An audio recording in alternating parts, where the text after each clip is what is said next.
Olá, tudo bem? Dando continuidade ao nosso mini curso, nessa aula vamos falar sobre a temperatura ideal para a orquídea.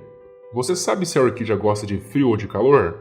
Bom, estamos lidando com uma planta geniosa especial. Portanto, a melhor resposta a essa pergunta seria dizer que ela gosta um pouquinho de cada um, porém em momentos diferentes. As orquídeas estão acostumadas a temperaturas mais altas durante o dia e mais frias à noite. E é exatamente nessa variação que se encontra um segredo importante. E qual é o segredo? O segredo é a variação de temperatura. Muitas pessoas iniciantes não sabem desse segredo, mas a variação de temperatura é um dos fatores essenciais para que a orquídea possa florir. Se você deixar sua orquídea em temperatura constante, ela dificilmente dará flor. Elas precisam viver com uma variação de cerca de 15 graus Celsius durante o dia completo. Quando a orquídea está em um ambiente externo, ela naturalmente vive essa variação, apenas sendo necessário trazer a orquídea para dentro de casa se você vive em um local muito frio, ou seja, abaixo de aproximadamente 15 graus à noite. Mas e para quem cultiva a orquídea dentro de casa ou apartamento? Para quem cultiva orquídeas dentro de casa, essa variação de temperatura nem sempre é fácil de ser conseguida, sendo essa, como dissemos, a causa de muitas vezes não se conseguir a floração. A temperatura do interior da casa deve estar acima de 15 graus Celsius o tempo todo, com temperatura mais elevada durante o dia.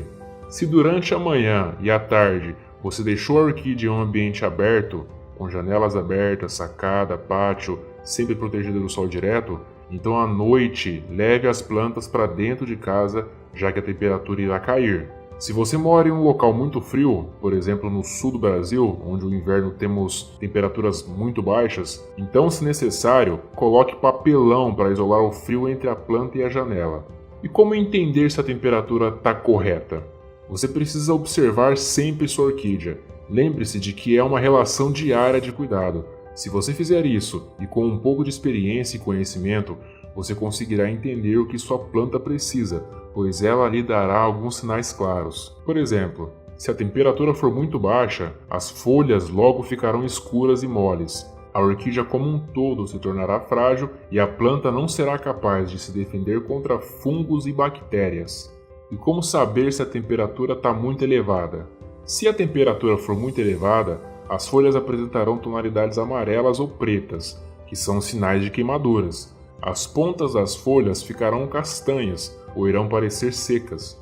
Pode ser também que você vá observar que as folhas vão cair e a planta produzirá folhas deformadas. Algumas orquídeas simplesmente entrarão em colapso se elas não puderem tolerar o calor por mais tempo.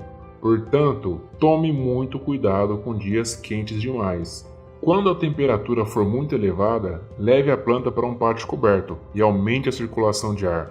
Se o dia estiver quase sem vento, então, se for preciso, utilize o ventilador para ajudar na ventilação. E falando nisso, é sobre a ventilação que iremos falar na próxima aula. Te espero lá!